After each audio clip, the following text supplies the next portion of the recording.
சொல்லுவாங்க. ஒன்ஸ் அவர் வந்து கன்விக்டன் சொன்ன போதே அவருடைய தகுதி இழந்துட்டார் அப்படின்னு தான் நான் சொன்னேன். நீங்க வந்து இந்த தண்டனை அறிவிப்புங்கிறது ஒரு அபராதமாக இருந்திருந்தால் கூட ஒருத்தரோட அமைச்சர் பதவியும் இழந்து விடுவார், எம்எல்ஏ பதவியும் இழந்து விடுவார் அப்படிங்கிறத சட்டம் 8(1) அதான் கிளியர் ரொம்ப ரொம்ப கிளியரா சொல்லுது அப்படிங்கிறத பார்வை. 3 வருட சிறை தண்டனை என்பது நிச்சயமாக பின்னடைவு. அவருக்கும் ஒரு பின்னடைவு, திமுகவிற்கும் ஒரு பின்னடைவு, இந்தியா கூட்டணி தேசிய அளவில் இந்தியா கூட்டணிக்கு ஒரு பெரிய பெரிய பின்னடைவு தான். ஏன்னா ஊழல் குற்றச்சாட்டு நிரூபிக்க விட நாடாளுமன்ற தேர்தல் நடக்க போகின்ற ஒரு 4 மாதங்களுக்கு முன்னாடி இருக்காரு. அவருடைய பையன் கௌதம் சிகாமணி கள்ளக்குறிச்சியில ஏற்கனவே அவர் மேல வந்து இடி ரைடு எல்லாம் போச்சு, குற்றச்சாட்டு எல்லாம் இருந்தது அப்படிங்கிறத பார்த்தோம். அப்ப ஒட்டுமொத்தமாக நீங்க விழுப்புரம் மாவட்டத்துல நீங்க விழுப்புரம், கள்ளக்குறிச்சி அங்க இருக்கிற நாடாளுமன்ற தொகுதிகள் எல்லாம் இது ஒரு தாக்கத்தை ஏற்படுத்தக்கூடிய வாய்ப்புகள் இருக்கிறது. அதை எதிர்கட்சிகள் எவ்வாறு பயன்படுத்த போகிறார்கள் அப்படிங்கிறத நம்ம பார்க்கணும். ஓவராலா இன்னைக்கு இப்ப இந்தியா கூட்டணியை எதிர்த்து பேச போகின்ற என்டிஏ கூட்டணி பாஜக இதை பிரதானப்படுத்தும். இது வந்து ஊழல், இது நாங்க தான் சொல்லிட்டே இருந்தோம், இந்த கட்சிகள் எல்லாமே ஊழல் கட்சிகள்.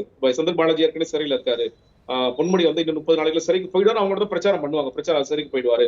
இன்னும் சில அமைச்சர்கள் மீது சொத்து குவிப்பு வழக்கெல்லாம் வரிசையில காத்துக்கிட்டு இருக்கு. அது போத் என்னன்னு கேட்டீங்கன்னா இதுல அதிமுக அமைச்சரோட சேர்த்து தான் பேசுவாங்க. ஏன்னா அவங்க தனி கூட்டணி பிரிந்த பிறகு அதிமுக அதுதான் எனக்கு இன்னொரு கேள்வி அதான் வருது. ஏற்கனவே அதிமுகவுடைய பொதுச் செயலாளராகவும் முதலமைச்சராக இருந்த மறைந்த முதலமைச்சர் ஜெயலலிதா தண்டிக்கப்பட்டிருக்கிறார்.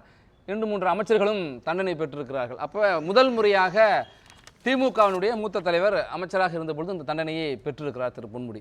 அந்த வகையில் பார்க்கின்ற பொழுது தமிழ்நாட்டை பொறுத்த வரைக்கும் திமுக அதிமுக ரெண்டும் ஊழல் கட்சி தான் என்று சொல்லி யாருடைய பிரச்சாரத்தை முன்வைத்து இந்த கட்சிக்கு இது ஒரு வாய்ப்பாக வளர்ச்சியாக இருக்கும்?